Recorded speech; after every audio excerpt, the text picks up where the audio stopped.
इथे मी चना डाळीचं पीठ घेतलेलं आहे 1 वाटी, ते घालून घेते.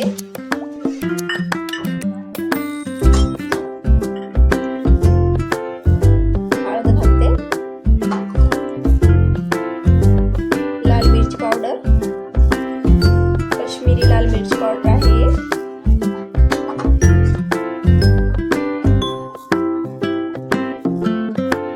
जिरा पावडर घालते,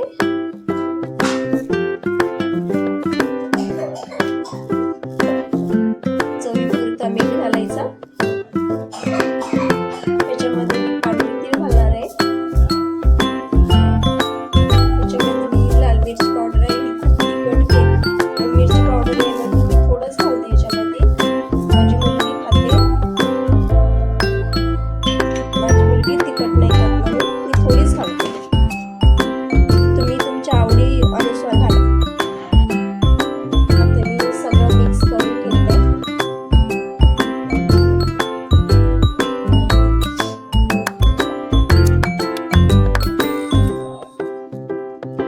कोथिंबीर वडी खूप छान लागते खायला, तुम्ही पण नक्की ट्राय करा एकदा. इथे मी गोळा बनवून घेतलेला आहे.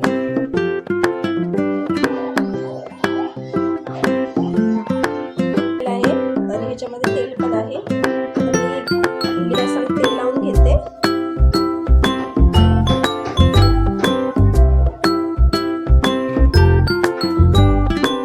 मी हे गोळा ह्याच्यामध्ये घालते आणि चांगलं असं वाफवून घ्यायचं.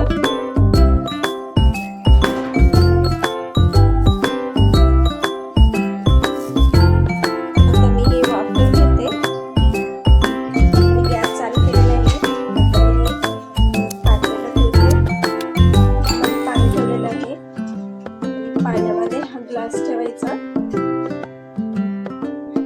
आता हे झाकून घेते 15 ते 20 मिनिटं. आता आपण हे झाकण काढून चेक करून घेऊया एकदा. मस्त उकळी आलेली आहे आणि पीठ पण फुगलेलं आहे.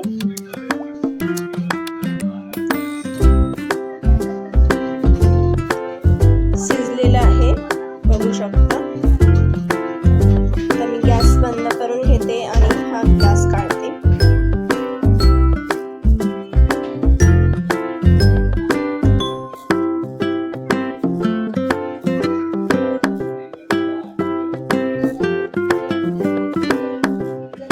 ग्लास काढून घेतलेला आहे. मी चाकूच्या साईडने